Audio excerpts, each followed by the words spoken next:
Bacteria. Bacteria are those microbes that are responsible for a wide variety of diseases जैसे TB, anthrax, cholera, leptospirosis, tetanus, pneumonia या कभी हम hospital में जाते हैं विदाउट एनी इन्फेक्शियस डिजीज जैसे हड्डी टूट गया है या we need some sort of surgeries तो वो सर्जरी के बाद तुरंत बाद अगर एंटीबायोटिक्स नहीं दिया गया तो मोस्ट ऑफ द टाइम पुराने ज़माने में lot of people use to die after surgery due to infection and most of these nosocomial infections are due to bacteria. Nosocomial infection ऐसे इन्फेक्शन जो कि डेवलप करता है हॉस्पिटल में आप इनिशियली वो वाले डिजीज आपको आपके पास नहीं था लेकिन under hospital setting you have developed that type of infection. Those are nosocomial infection. So bacteria, they causes a wide variety of diseases as well as spoilage of food. So this is a very important microbe. Economic loss या economic gain के लिए दोनों ही responsible है ये bacteria और ये BSc और MSc दोनों ही सिलेबस में है. Hello students, I am doctor Ayantika Das and welcome to botany with Ayantika. मैं आज के टॉपिक पे बैक्टीरिया को डिस्कस करने वाली हूँ जो कि बीएससी फर्स्ट सेम में है और मैं डिस्कस करने वाली हूँ bacteriology means a brief history of the bacterial studies, evolution of bacteria, इसकी मॉर्फोलॉजी और इंटरनल स्ट्रक्चर, जहाँ पे मैं डिस्कस करने वाली हूँ मिक्सोस्पोर, बायोफिल्म्स और इंटरनल एक्स्ट्रासेलुलर स्ट्रक्चर भी जैसे फिम्ब्रिए, पीली and glycocalyx as well as endospore. So let's begin the video. So जो बैक्टीरिया की स्टडी है पहले तो ये बैक्टीरियल जो सेल है इससे हम स्टार्ट करते हैं. बैक्टीरियल सेल की जो फर्स्ट साइटिंग्स व्यूइंग्स ये किया था Dutch microscopist Anton van Leeuwenhoek. Leeuwenhoek not only bacteria दूसरे प्रोटिस्ट को भी देखे थे and he collectively said those very microscopic organisms जिसको सिर्फ माइक्रोस्कोप के नीचे ही देखा जा सकता है, ऐसे छोटे ऑर्गेनिजम्स को उन्होंने बोला था एनिमल क्यूल्स. तो ऐसे छोटे माइक्रोस्कोपिक ऑर्गेनिजम्स को उन्होंने कलेक्टिव टर्म दिया था animalcules. Bacteria was still not known then. उसके बाद एहरनबर्ग उन्होंने bacteria the term bacteria was given by Ehrenberg, पर उन्होंने जो टर्म दिया था ये non spore forming rod shaped bacteria के लिए ही दिया था. उसके बाद काफी स्टडीज हुई और फ्रेंच माइक्रोबायोलॉजिस्ट लुइस पास्चर ही worked with a lot of microbes and उन्होंने इनफैक्ट पास्चराइजेशन की जो प्रोसेस होती है जिससे कि हम इन फूड में इन्फेक्शियस माइक्रोब की ग्रोथ को एकदम स्टॉप कर सकता है, वो वाला जो प्रोसेस है pasteurization, that was suggested by this French scientist Louis pasture.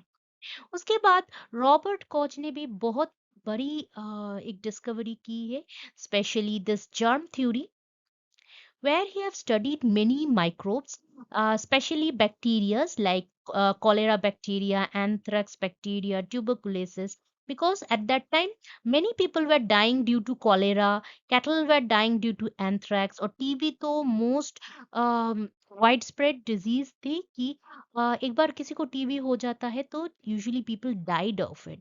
सो इसके ऊपर काफी उन्होंने काम किया है और उन्होंने एक कॉच पोस्टुलेट भी किया है जो कि बेसिकली एक डिजीज्ड पर्सन के शरीर से माइक्रोब्स निकाल के फिर इसको कल्चर करके आइडेंटिफाई करके दूसरे एक पर्सन पे अगर डालते हैं, not person but here rat for use, so वो दूसरे जो रोडेंट है उस पे डाल दिए और the second rodent also died, then the microbes from the second dead rodent it was collected और फिर इसको लैब में कल्चर किया गया और आइडेंटिफाई किया गया।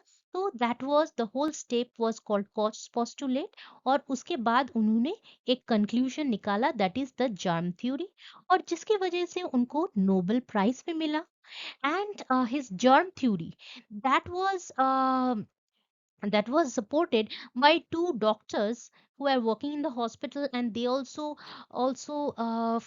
also knew कि जो बैक्टीरियल इन्फेक्शन के वजह से स्पेशली सर्जिकल इंस्ट्रूमेंट में या the doctor and the health giving professionals, they are also transmitting this bacteria from one person to another. And that is why Joseph Lister, he emphasized on sterilizing the surgical equipments with chemicals. So that was also germ theory was postulated by Robert Koch and was supported by Lister. So Ferdinand Kohn उसके बाद he is actually the father of bacteriology, क्योंकि इन्होंने काफी काम किया है और bacteria की जो स्टडी के बाद उन्होंने एक क्लासिफिकेशन सिस्टम निकाला based on the morphology only. So उसके बाद एहरलिख ने क्या किया, he has worked on many bacteria, and his most important discovery was the discovery of antibiotics. Because so far bacterial study तो हो रही थी, लेकिन बैक्टीरिया को चेक करने के लिए, खत्म करने के लिए कोई एंटीबायोटिक तैयार नहीं हुआ था। So Paul Ehrlich was the first person to develop antibiotics, that is medicine that can reduce check bacterial infection. उसके बाद कार्ल वोसी ने, इन्होंने काफी इंपॉर्टेंट स्टडी किया है, specially based on the genomic sequence of ribosome, specially 16S ribosome की जो RNA है, इनसे उन्होंने एक इवोल्यूशनरी जो बैक्टीरिया की एक डिसेंट है, ये उन्होंने डेवलप किया, चूंकि मैं लास्ट नेक्स्ट स्लाइड में बता रही हूँ। सो 16S राइबोसोम से जो स्टडी किया गया था जीनोमिक सीक्वेंस, उससे पता चला कि इवोल्यूशनरी सीक्वेंस में पहले तो बैक्टीरिया, उसके बाद डेवलप किया आर्चिया, उसके बाद eukaryota, based on the 16S ribosomal RNA study. तो जो है bacteria, it was both photosynthetic chemosynthetic. तो जो यूकारियोटिक सेल, मतलब कोई भी एक सेल है यूकारियोटिक सेल, अगर ये एनगल्फ कर रहा है एंडोसिम्बायोसिस, पहले ये अगर कोई एक साइनोबैक्टीरिया से फॉर एग्जांपल कोई एक साइनोबैक्टीरिया एनगल्फ कर रहा है, then that cyanobacteria is acting as a chloroplast. फिर कोई केमोसिंथेटिक बैक्टीरिया को एनगल्फ कर लिया वो सेल में, तो that chemosynthetic bacteria can function like mitochondria. तो ऐसे from bacteria to eukaryotes they were developed by the process of primary endosymbiosis, जहां पे क्या होता है कि कोई भी different different type of bacterial cells, they were engulfed in another cell, और ये एक साथ ही, मतलब सिम्बायोसिस सेल के अंदर symbiotically they started living, and that is how eukaryotes developed. So overview. So bacteria जो है, इसकी साइज में काफी वेरिएशन होता है। कुछ कुछ बैक्टीरिया जैसे सेल वॉल लेस बैक्टीरिया जो है, जो कि माइकोप्लाज्मा है, ये mycoplasma is one of the smallest bacteria. Mycoplasma या स्पेरोप्लास्ट, ये सब बहुत ही स्मॉल साइज के होते हैं। इसके अलावा भी सबसे बड़े जो बैक्टीरिया वो है थियो margarita. So we see a wide variety of a size so far bacteria is concerned, और इसकी जो habitat है, ये mostly it is found everywhere in the soil, air, water, और extreme condition में भी, जैसे temperature extreme, जैसे cold seeps, या हाइड्रोथर्मल वेंट, दोनों ही एक्सट्रीम टेम्परेचर में है। एक तो बहुत हाई टेम्परेचर, दूसरा बहुत ही cold temperature. Even bacteria is found in the permafrost in Lake Baikal also. So temperature extreme में तो ये रहता ही है। एक्सट्रीम पीएच मतलब acidic lakes of Africa, its containing bacteria in the sedimentary region. इसके अलावा भी कोई अल्कलाइन वाटर है, वो भी इसमें भी we can see a lot of bacteria. Salinity का कोई इशू नहीं है, and there are many species of bacteria that can live in saline condition, or in fact in the saline water of the oceans and sea we can see a lot of bacteria there also. High pressure में भी हम देखते हैं, specially जो बहुत ही deep water lakes होते हैं, like the lakes in the African region where thermal stratification नहीं होता है, तो उसकी एकदम जो लोअर रीजन रहता है, बेंथिक रीजन रहता है, उधर भी हम देखते हैं we are seeing a lot of different species of bacteria. इसके अलावा भी ऑक्सीजन जो है, ये ऑक्सीजनिक कंडीशन में भी रहता है, बिना ऑक्सीजन के भी रह लेता है, which means that we can find bacteria in deep layers of soil also. इसके अलावा रेडिएशन, सो ये जो है यूवी एक्सरे सारे रेडिएशन में भी ये कुछ कुछ स्पीशीज ऑफ बैक्टीरिया रह लेता है। एंड इनफैक्ट ये स्पेस में कुछ बैक्टीरिया को हम लेके गए थे कि to check out how it is surviving, and it has also some species of bacteria, they have survived 6 or 7 years of space travel also. So we see that the radiation is also not a problem for bacteria, they are extremophiles. अच्छा, मैं last video में जो last slide में दिखाया कि bacteria से कैसे eukaryote की एवोल्यूशन हुआ है। बीच में मैंने आर्कियो बैक्टीरिया को थोड़ा नजरअंदाज कर दिया। Actually I will be making separate detail video about archaeo bacteria, तो उसीलिए मैंने आर्चिया को उतना डिस्कस नहीं किया, but don't worry, I will make a video on that also. So the mode of nutrition, इसकी मोड ऑफ न्यूट्रिशन एक तो है फोटोसिंथेसिस, और ये फोटोसिंथेसिस के लिए लाइट के अलावा क्या चाहिए हमको, कार्बन डाइऑक्साइड और वाटर भी चाहिए। पर जो ये वाटर है, इसके अगर हम वाटर को ना यूज करें तो हम सल्फर को भी यूज कर सकते हैं as a source of energy. तो basically in place of water sulfur can be also used in photosynthesis, and in fact photosynthesis के अलावा भी ये chemically also it can generate its energy. It can generate its energy from organic compounds as well as inorganic compounds, जैसे hydrogen, hydrogen sulphide, carbon monoxide, ammonia. तो ऐसे भी bacteria है जो chemically it synthesises its source of energy. So that are the केमोट्रोफिक।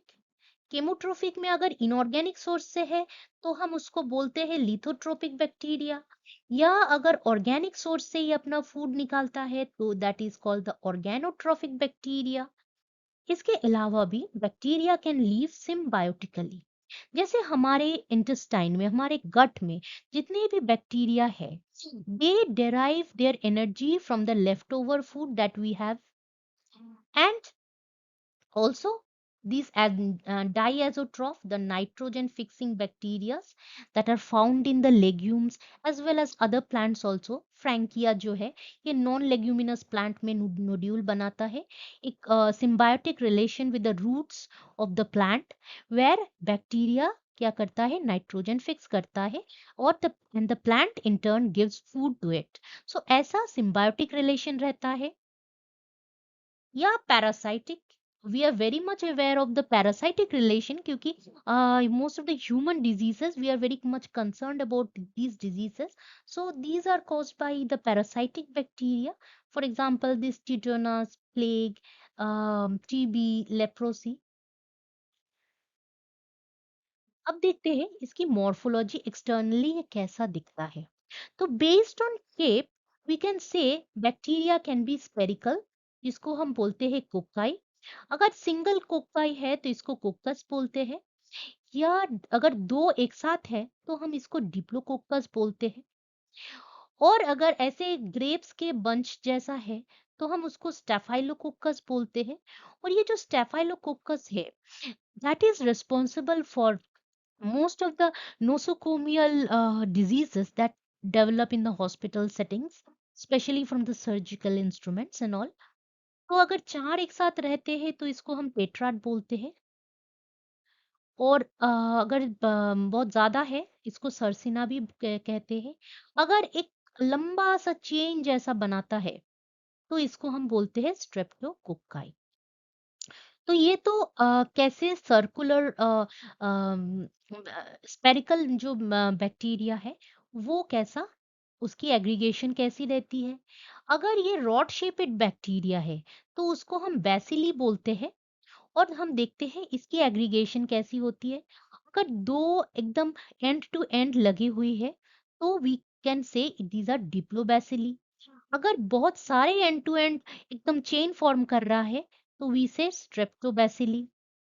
पर अगर laterally ऐसा जुड़ रहा है तो वी से दे आर पैलिसेड्स।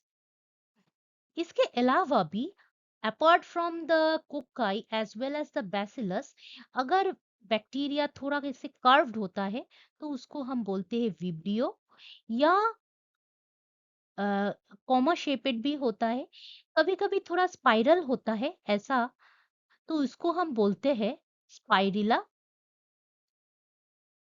इसके अलावा भी बहुत ज्यादा कॉइल्ड है जैसे स्पाइरोजीट, या कोई अनयूजुअल शेपेड बैक्टीरिया भी हो सकता है, जैसे स्टार शेपेड, कोई स्टार शेपेड बैक्टीरिया हो सकता है।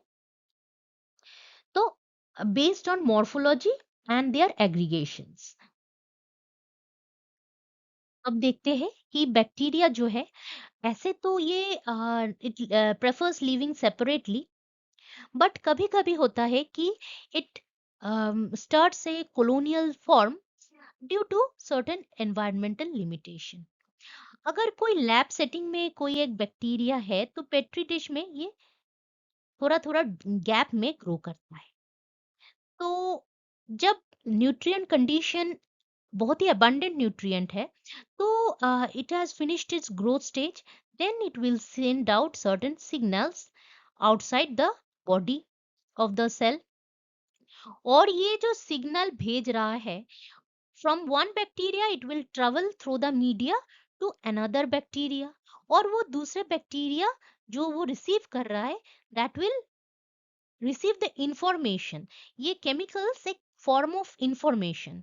So basically by giving out chemicals in the environment, bacteria they are talking to each other। मतलब एक बैक्टीरिया अपनी पड़ोसी से अगर बात करना चाहे तो they liberate chemicals, and the entire process is called quorum sensing।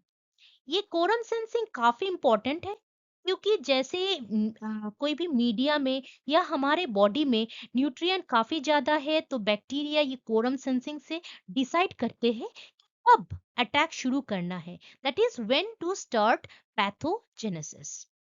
इसके अलावा भी अगर बैक्टीरिया बहुत ही लो न्यूट्रिएंट कंडीशन में है तो भी ये कोरम सेंस करता है, तब भी जाके ये क्रॉसटॉक करता है। तब ये क्रॉसटॉक करने के बाद ये क्या करते हैं, they come close enough and they create this type of structure. जिसको बोलते हैं कि एक मिक्सोमाइसिट्स की एक फ्रूटिंग बॉडी।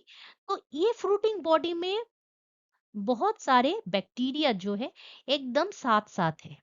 और ये जो फ्रूटिंग बॉडी बनी,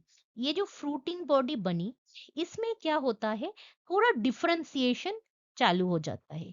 जो ऊपर वाला पोर्शन, इसमें जो बैक्टीरिया है they develop thick covering over them. और ये क्या होता है, they become very resistant to both desiccation और दूसरे दूसरे केमिकल से भी खुद को रेजिस्टेंट कर लेता है by producing A thick wall around them. और ये जो टॉप वाला पोर्शन में जितने भी बैक्टीरिया है, एक एक बैक्टीरिया जो स्पोर फॉर्म कर रहा है, these are called the spores are called myxospore. जैसे ही फेवरेबल कंडीशन आता है, मतलब favourable condition of temperature, nutrient भी काफी ज्यादा है, तो ऐसे कंडीशन में क्या होता है, ये जो मिक्सोस्पोर है, ये धीरे धीरे बाहर एक एक करके स्पोर बाहर आता है और ये जर्मिनेट कर जाता है अगर कंडीशन अच्छा है तो। And then the entire growth process starts. So this is the multicellularity. अब बायोफिल्म्स जैसे मिक्सोस्पोर हुआ, मतलब when the condition is very much adverse for the bacteria, जहाँ पे न्यूट्रिएंट कम है, तो ये लोग मिक्सोस्पोर बना लेते थे। पर अगर न्यूट्रिएंट कंडीशन काफी ज्यादा है और बैक्टीरिया को एक जगह से पूरी जगह पे इन्फेक्शन फैलाना है, तो what they do is biofilms. कोई भी सबस्ट्रेट है, उसके ऊपर अगर एक बैक्टीरिया आया तो इट स्टार्ट्स मल्टीप्लाइंग, या दूसरा बैक्टीरिया भी, second type of bacteria also comes, so they make a colony of mixed species of bacteria. कोई भी बायोफिल्म में एक पर्टिकुलर स्पीशी नहीं, बहुत सारे बैक्टीरिया की स्पीशी रहती है, they make a mixed colony. अब ये जो कॉलोनी है, तो when the nutrients are enough, they reproduce at a very high rate। और क्या होता है, after they reproduce, these each new bacterial cell that are formed, they are actually put out of the जो भी microfilm बना, इसके इससे it is liberated and it moves to a very distant place.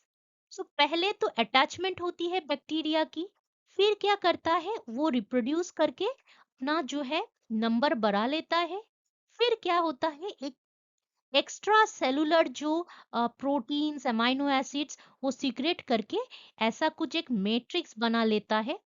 फिर जैसे ही एंटायर जो जितने भी सेल्स है, दे आर मैच्योर इनफ, तो जो मैच्योर बायोफिल्म से ऐसे न्यूली सिंथेसाइज्ड बैक्टीरियल सेल को दूर प्रोपागेट करते हैं।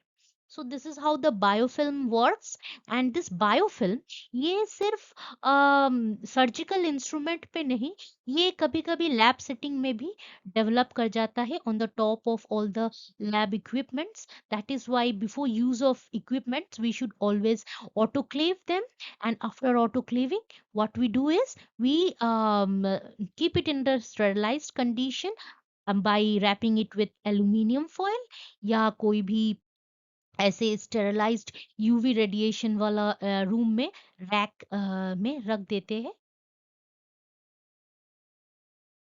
तो द सेल स्ट्रक्चर, अगर हम स्ट्रक्चर देखें तो जो बैक्टीरिया है उसकी सेल वॉल, ये दोनों टाइप के होते हैं। एक एक बैक्टीरिया की जो सेल वॉल है, ये काफी मोटा होता है, और दूसरे में जो सेल वॉल है, ये काफी पतला होता है। तो दैट जिसमें काफी मोटा सेल वॉल रहती है, उसको हम बोलते हैं ग्राम पॉजिटिव बैक्टीरिया। और जिसपे सेल वॉल काफी पतला होता है, that is called gram negative bacteria. ये ग्राम पॉजिटिव क्यों हम बोलते हैं, क्योंकि जैसे ही हम स्टेन करते हैं, पहले तो सैफरनिन से स्टेन करते हैं, फिर अल्कोहल वॉश करते हैं। जैसे ही अल्कोहल वॉश किया, क्योंकि ये ग्राम पॉजिटिव जो बैक्टीरिया है, इसमें एक मोटा सा लेयर रहती है, तो the after even after alcohol washing, ये जो है सैफरनिन की जो स्टेन है, सॉरी क्रिस्टल वायलेट की जो स्टेन है, तो ये क्रिस्टल वायलेट की जो वायलेट वाला स्टेन, ये मेंटेन कर सकता है। पर जो ग्राम नेगेटिव बैक्टीरिया है, जो ये ग्राम नेगेटिव बैक्टीरिया है, इसमें क्या है, सेल वॉल बहुत ही पतला रहती है, तो it is not able to retain the crystal violet. तो after staining and alcohol wash, जैसे ही स्टेन निकल आता है, तो we can counter stain with safranin. So इसकी जो पॉजिटिव जो है, इसकी एक वायलेट कलर हम देखते हैं, और ये जो ग्राम नेगेटिव है जो कि काउंटर स्टेन के बाद एक पिंक कलर दिखाई देता है. So on the basis of the thickness of the cell wall, we can divide the bacteria into two categories, that is gram positive and gram negative. देख लेते हैं. जो ग्राम पॉजिटिव है उसकी जो आउटर ये जो पेप्टाइडोग्लाइकन सेल वॉल है उसके नीचे डायरेक्टली एक इनर मेम्ब्रेन है. और जो ग्राम पॉजिटिव वाला बैक्टीरिया है उसके जो सेल वॉल है जो सेल वॉल है इसके ऊपर इसके ऊपर एक और मेम्ब्रेन रहती है, that is called the outer membrane. And outer membrane सबसे ऊपर होता है, फिर सेल वॉल होता है, फिर जाके इनर में इनर मेम्ब्रेन रहती है. तो हम देख रहे हैं कि जो ग्राम नेगेटिव है इसमें बहुत सारे लेयर्स रहती है, जैसे आउटर मेम्ब्रेन, फिर जो है सेल वॉल, फिर जो है इनर मेम्ब्रेन. और ये 3 लेयर्स रहती है. पर जो सेल वॉल है ग्राम नेगेटिव की ये बहुत ही पतला रहती है. So from the structure of the cell wall we can easily distinguish ये ग्राम पॉजिटिव है कि नेगेटिव है. जो सेल वॉल है उसके नीचे रहती है अपना सेल मेम्ब्रेन. जो सेल मेम्ब्रेन है इसको हम नेक्स्ट इसमें डिस्कस करते हैं. अ, जो सेल मेम्ब्रेन है क्योंकि हमको पता है कि बैक्टीरिया जो है ये एक प्रोकारियोटिक सेल है. और प्रोकारियोटिक सेल में डिफरेंट ऑर्गेनल्स जैसे माइटोकॉन्ड्रिया, क्लोरोप्लास्ट ये सब नहीं होते हैं. एंडोप्लाज्मिक रेटिकुलम ये सब नहीं होते हैं. पर the functions of these organelles need to be done. तो इसके लिए इसकी जो प्लाज्मा मेम्ब्रेन रहती है, ये जो रेड वाली जो है plasma membrane that forms these type of invaginations. ऐसे invaginations रहती है. और ये invaginations जो है इसके ऊपर ही enzymes रहते हैं जो कि it does the function of mitochondria, it does the function of chloroplast. So ऐसे folds को हम क्या बोलते हैं? Folds on the surface of the membrane, they are called the mesosomes. They are called the mesosomes. Mesosomes. इसको हम बोलते हैं mesosomes. इसके अलावा मतलब प्लाज्मा मेम्ब्रेन और मेसोसोम्स के अलावा जो साइटोप्लाज्म है इसमें हम क्या देख रहे हैं? इसमें फ्री राइबोसोम्स है. और जो बैक्टीरियल राइबोसोम्स है that is responsible for protein synthesis, ये कैसी है? 70S type of ribosomes. Eukaryotes में हमारे में ये क्या रहती है? 70S राइबोसोम्स रहती है. बैक्टीरियल जो राइबोसोम्स है ये एक 70S राइबोसोम्स और ये फ्रीली डिस्ट्रीब्यूटेड है रहती है साइटोप्लाज्म में. फिर हम जो देखते हैं ये येलो वाला जो स्ट्रक्चर काफी नोटिसेबल है, that is the genetic material. हमारे मतलब सारे जो यूकारियोट्स है we have genetic material inside the nucleus. पर क्योंकि ये प्रोकारियोट है तो इसकी न्यूक्लियस कोई भी मेम्ब्रेन बाउंडेड ऑर्गेनल है ही नहीं. तो न्यूक्लियस में जो जेनेटिक मटेरियल है that is also lying naked. But ये जो डीएनए है that is circular DNA. But जो डीएनए है that is associated with many proteins and RNA. और इसकी जो जीनोम है डीएनए है इसमें क्या रहती है?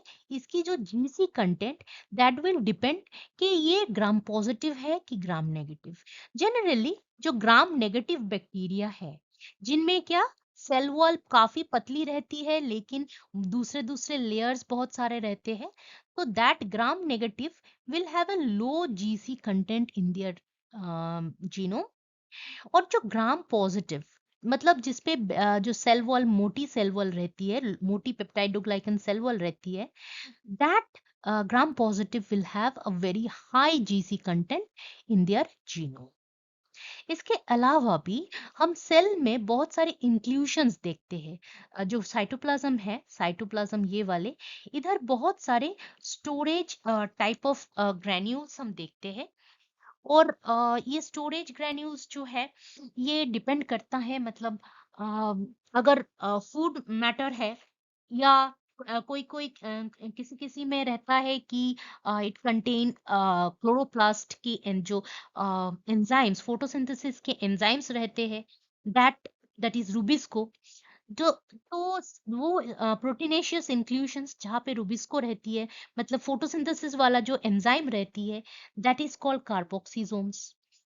सो ऐसे बहुत सारे, मतलब स्टोरेज जहाँ पे फूड मटेरियल जैसे न्यूट्रिएंट्स जैसे ग्लाइकोजन रहता है, या कोई एंजाइम्स रहती है, तो ये सारे रहते हैं। और कुछ कुछ में जैसे कोई मैग्नेटिक बॉडीज भी रहती है, जिसको हम मैग्नीटोसोम्स भी कहते हैं। जो मैग्नीटोटैक्टिक बैक्टीरिया है, तो उनमें मैग्नीटोसोम्स ज्यादा दिखा जाता है, जो कि पर्पल सल्फर बैक्टीरिया जो है, तो इसमें ऐसे इंक्लूशंस में सल्फर रहती है। या कभी कभी फूड मैटर जैसे लिपिड इंक्लूशंस, उस पे लिपिड रहती है, या कोई भी ग्लाइकोजन, या कोई भी पॉलीसैकेराइड भी रह सकती है। मतलब food material as well as enzymes, ये सारे, या कोई भी मेटल्स जैसे मैग्नेटाइट, या कोई भी सल्फर रह सकती है। These are all the different type of inclusions, that is, even sulfur, I forgot to know, phosphate. This polyphosphate inclusions, they are called the volutin granules. So, ऐसे बहुत सारे इंट्रासेलुलर इंक्लूशंस रहती है, जहाँ पे कि एक प्रोटीन के जो लेयर रहती है उसके अंदर में आइदर तो फॉस्फेट, या सल्फर, या पॉलीसैकेराइड, या लिपिड, या कोई भी एंजाइम रहता है। So these are called the intracellular inclusions. So इसके अलावा भी कुछ कुछ ऐसे रहती है गैस वैक्यूल्स, जो कि अगर गैस फिल्ड रहती है, स्पेशली साइनोबैक्टीरिया में जो गैस फिल्ड रहती है, तो क्या करता है ये, it rises above the it rises above the water column जो है। साइनोबैक्टीरिया में स्पेशली हम देखते हैं, जैसे 12 से 3 बजे जब जो सनलाइट मैक्सिमम रहती है, तब क्या होता है, ये जो साइनोबैक्टीरिया है अपने गैस वेसिकल में गैस भर के, ये it comes to the top of the pond और लेक। और जैसे ही अपना फोटोसिंथेसिस का कोटा कंप्लीट हो जाता है, तो it loses gas from the gas vacuoles, and it sinks to the bottom of the water body। इसलिए मतलब from rising up to sinking down, gas vesicles काफी हेल्प करता है बैक्टीरिया को। अब देखते हैं एक्स्ट्रा सेलुलर स्ट्रक्चर। जो इंट्रासेलुलर स्ट्रक्चर, उसको मैंने बहुत ही क्रिस्प और शॉर्ट वे में डिस्कस किया है। कोई भी डाउट या क्वेरी हो तो you can write it in the comment section.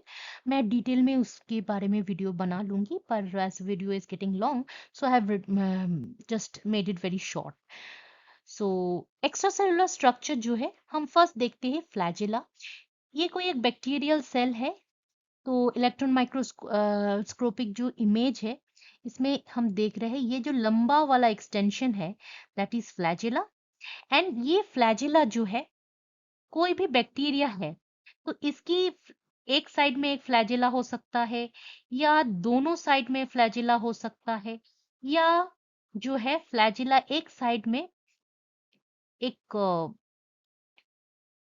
एक साइड में एक एग्रीगेशन के हिसाब से हो सकता है।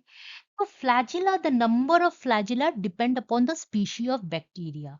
बेसिकली flagella जो है, ये एक प्रोटीनेशियस स्ट्रक्चर है, जो कि that is very much attached to the plasma membrane. Plasma membrane में एक बेसल बॉडी रहती है, तो उसमें टच रहती है ये जो फ्लैजिला। और फ्लैजिला जो ये मूवमेंट करता है, दैट इज एटीपी डिपेंडेंट। इसमें क्या रहती है, एक रोटर प्रोटीन रहती है। रोटर प्रोटीन यूज करता है ATP, and that ATP drives the movement of flagella. तो ये मूवमेंट कर देता है। फिर ये जो फ्लैजिला है, ये काफी one of the longest extracellular structure in the bacteria, और इसकी मेन फंक्शन रहती है मोटिलिटी। कोई भी केमिकल अट्रैक्टेंट है तो फ्लैजिला जो है it will move towards the attractant, और ये क्या करेगा, तब जाके ये रोटरी मोशन दिखाएगा। पर अगर कोई भी कोई भी सोर्स ऑफ अट्रैक्टेंट नहीं है, कोई एक सोर्स है that is repellent, then the bacteria will move away from it. तब ये क्या करेगा, तब ये टम्बलिंग टम्बलिंग मोशन दिखाएगा। तो depending upon whether it is an attractant या रिपेलेंट, फ्लैजिला की मूवमेंट होती है। अब फ्लैजिला की जो स्ट्रक्चर है, इसकी डिटेल वीडियो मैंने अलग से बनाई है, तो I am not discussing it in detail now. Mostly just remember that this is mostly for movement of the bacteria। जो एक्स्ट्रासेलुलर दूसरा स्ट्रक्चर है दैट इज फिम्ब्रिए या अटैचमेंट पिली। अब नेम से ही पता चल रहा है that is it is helpful in attaching the bacteria to the substratum. Last slide में हमने देखा था कि लंबा वाला जो एक्स्ट्रासेलुलर स्ट्रक्चर है इसको फ्लैजिला बोलते हैं, लेकिन एंटायर बॉडी में ये जो छोटे छोटे जो ऐसे स्ट्रक्चर्स निकल रहे हैं, that filamentous structures they are called the fimbriae. And हमको पता ही चल रहा है कि fimbriae is much smaller in size in comparison to the flagella. और इसकी जो है function, it's not for the it's function is not movement but attachment. इसके अलावा भी जो certain special type of pilus रहती है that helps in the reproduction. Specially दो बैक्टीरियल सेल है, मैंने भूल गई मैं डिस्कस करना कि बैक्टीरियल जो जीनोम है, बैक्टीरियल सेल के अंदर जो जेनेटिक मटेरियल है, डीएनए है, उसके अलावा भी एक मेन जीनोम के अलावा भी बहुत छोटे छोटे जेनेटिक मटेरियल रहती है जिसको बोलते हैं प्लाज्मिड। और एक बैक्टीरिया से दूसरे बैक्टीरिया में ये प्लाज्मिड क्या होता है, ट्रांसफर होता है। That is the horizontal transfer of genes. इसको हम कॉन्जुगेशन भी बोलते हैं।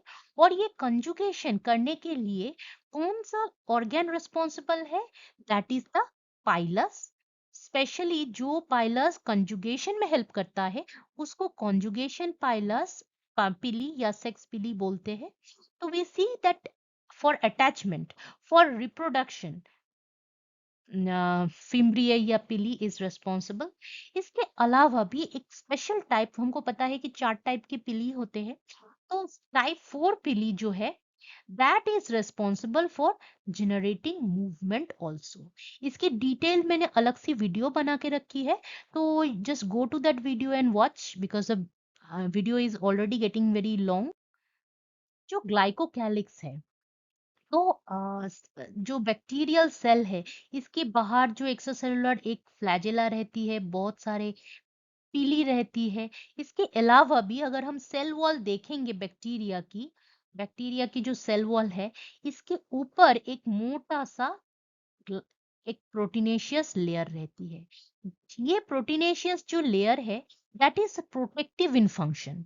कोई भी हार्श केमिकल कंडीशन है, जैसे और वेरी अल्कलाइन या वेरी एसिडिक कंडीशन है, तो वो वाले केमिकल हार्शनेस या फिजिकल हार्शनेस जैसा टेम्परेचर हो गया या प्रेशर हो गया, तो इस सब से बचने के लिए bacteria have a very thick proteinaceous extracellular proteinaceous layer that is called glycocalyx.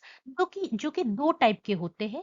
एक तो रहती है बहुत ही लूजली अरेंज्ड जिसको हम स्लाइम लेयर बोलते हैं, और एक बहुत ही टाइटली अरेंज्ड रहती है जिसको हम बोलते हैं कैप्स्यूल।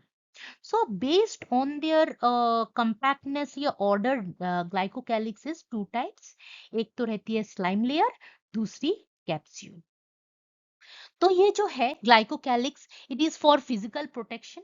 और एक बहुत ही इंपॉर्टेंट फंक्शन इसकी है कि ये जो हमारे बॉडी में हमको पता है कि इम्यून सेल्स जो है, ये क्या करता है, कोई भी फॉरेन बैक्टीरिया या वायरस है तो इसको ये आइडेंटिफाई करके ये इसको एनगल्फ कर लेता है और अंदर जाके बैक्टीरियल जो सेल है इसको लाइसोजाइम किल कर देता है। तो ऐसे कोई भी अपना जो फैगोसाइटिक सेल है ये बैक्टीरिया को ना एनगल्फ करे, तो इसके लिए ग्लाइकोकैलिक्स है। मतलब कोई भी बैक्टीरियल सेल में अगर मोटा सा ग्लाइकोकैलिक्स है तो that will not be engulf by the phagocytic cells of our body। दूसरा एक फंक्शन है कि ये जो ग्लाइकोकैलिक्स है, ये जो मोटा सा ग्लाइकोकैलिक्स की जो लेयर है, इसमें जो प्रोटीन्स रहती है, that proteins help in identification. जो हमारी बॉडी में जो इम्यून सेल है, तो that immune cell recognizes this protein, और क्या होता है, इम्यूनिटी हमारी एक्टिवेट हो जाती है। इम्यूनिटी जो है एक्टिवेट हो जाती है, और अ, ये इम्यूनिटी एक्टिवेट करने के लिए ये जो ग्लाइकोकैलिक्स है इसकी प्रोटीन्स जो है रेस्पॉन्सिबल। प्रोटीन्स की भी अगर हम देखें, कोई एक प्रोटीन है, entire protein is not immunogenic, antigenic. एक एक पर्टिकुलर प्रोटीन की एक ये वाली पोर्शन या particular portion of the protein is antigenic. Body जो है it recognizes a particular portion of the protein and then the immune system is activated. जब कभी बैक्टीरिया बहुत ही ड्राई डेसिकेटेड कंडीशन या लो न्यूट्रिएंट कंडीशन या high temperature condition में रहता है, तो इट यूजुअली स्टॉप्स मेटाबॉलिज्म। ये डोरमेंसी के लिए प्रिपेयर होने लगता है। तो they form this type of special structure called endospore. सारे बैक्टीरिया में नहीं है, होती है, पर कुछ कुछ बैक्टीरिया में होता है। So the basically here you are seeing is the structure of an endospore, जहाँ पे ये जो ब्लैक कलर है ये जेनेटिक मटेरियल है, that is also in a very condensed form of DNA. और ये जो कोर्टेक्स है, इसमें क्या रहती है, साइटोप्लाज्म रहती है, जो कि काफी डेसिकेटेड है, मतलब ड्राई है। इसकी वाटर कंटेंट जो है, ये वाटर कंटेंट काफी कम रहती है, क्योंकि जितना कम वाटर कंटेंट रहेगी, the cytoplasm will be more able to defend against different type of rays, different type of disinfectants, high temperature. तो इस सब के लिए ये इसका जो डेसिकेशन जरूरी है।